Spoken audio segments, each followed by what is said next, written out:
Oh, hi. I didn't see you there. I was just going over my predictions for the round 2 matches. Want to find out who's going to win? Stay with me and I'll let you know what I think.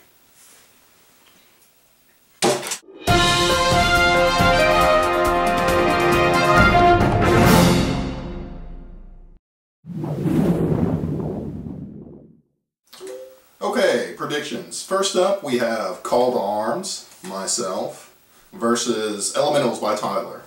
Tyler's going to be the heavy favorite in this match. He's the most experienced player in the tournament, and he's the favorite to win the whole thing. Also, I'm running about a 70-card deck, so there's been some problems with consistency in the past. I feel like it's a little mana heavy. I've been drawing a lot of islands I really don't need. So I hate to say it, but I think I'm going to have to give myself a loss this week. I don't think I'm going to win. I mean, maybe if I draw really well and curve out, and if he gets color screwed, since he's running rainbow, he's running all 5 colors, I could win. But I doubt that'll happen. I haven't seen his deck, so I really don't know much about it, but he didn't seem to have a problem with land versus Brandon. My deck's really fast. Maybe if I draw well, get my creatures out, I could rush him and win. But Brandon's also playing a very aggressive deck, at least as aggressive as mine. He wasn't able to beat Tyler that way. So I'm hoping I can squeeze out the surprise win. I'm going to try my best. I'm not going to lay down. I'm not saying I'm not going to try. But I really don't think it'll happen. Tyler should be able to win 2-0. So that's my prediction. Call to Arms versus Elementals. Elementals wins 2-0.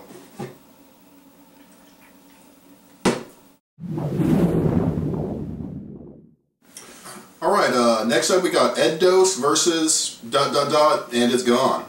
Okay, this should be another decisive match. Brandon's using the mulligan rule. We'll have more on that later with Ryan. But basically, since he changed his deck up, he's going to have to take 1 automatic loss. But he has a new and improved 60-card Rakdos deck. This deck is nasty. It's really fast. It's got big creatures thanks to the Rakdos Unleash ability. Zach's deck is all about defense, slowing the game down and milling his opponent's graveyard so he wins. He's not going to be able to do that against Brandon. Brandon's deck is too fast. It's too aggressive. Brandon doesn't even have to worry about defense, because Zach doesn't attack at all, so he can unleash everything, come in, beat Brandon up. This is going to be a nasty one. I'm expecting it to be a beatdown, especially with Zach doing shit talking earlier in the week. Brandon's going to be out for blood. He's going to come out, put his creatures down, take care of business. But I'm not counting Zach out yet. This game isn't played on paper. It's played in an actual match, so there is a small possibility of Zach winning, and he has been known to be clutch in big-time situations. So Zach, this is my challenge to you. Prove me wrong, prove everyone else wrong, come in strong with your deck, win match this week. But without a miracle, a Zach miracle, I like to call them Zacharules, I'm going to have to give this one to Brandon, a decisive win, 2-0, Brandon wins. That's my prediction.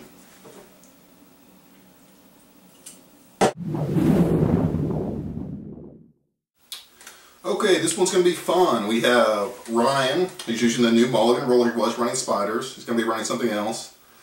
He's tossing his spider deck back into the webs, and my reports tell me he's going to be running a red aggro vamp deck. So it's going to be red versus black, burn versus death spells, some hot vampire on vampire action. I'm not going to have to give this one to Ryan.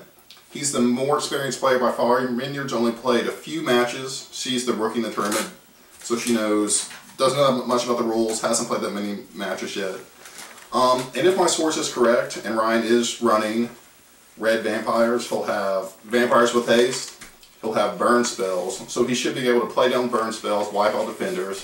Vampires typically have low toughness. Come in with a hasted vampire, swing, put a counter on it, be able to win the game. But don't count Minyard out yet. Ryan's mulliganing, so he's going to take the 1 automatic loss.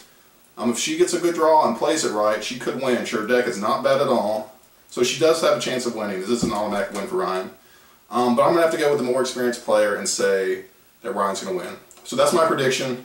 Ryan's new red vampire deck wins versus real bitches don't sparkle.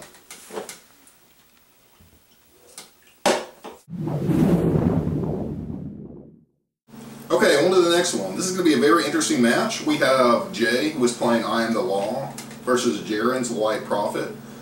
This is going to be a very good match. I'm calling this the match of the week. This one's going to be really hard to call. Jaren runs a very strong detain deck. He won the first round without taking any damage at all, 2 rounds, he stayed at 20 life. Now he was playing a more inexperienced player, but Minier's deck's not bad at all, and he was able to hold her vampires off and not take any damage. Jay's most likely from right here going to mulligan the deck. He's going to use a mulligan roll, take the automatic loss.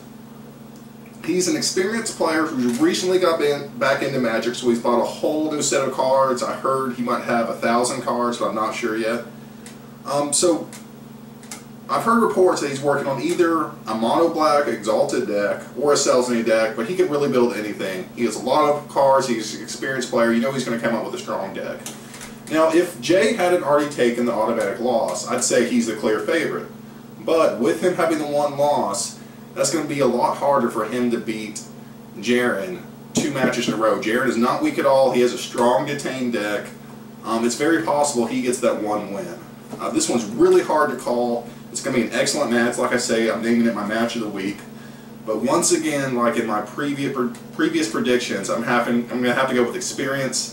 I say Jay narrowly wins this one out. He finds a way to win that second match.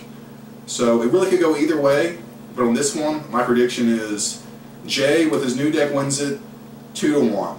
That's my prediction.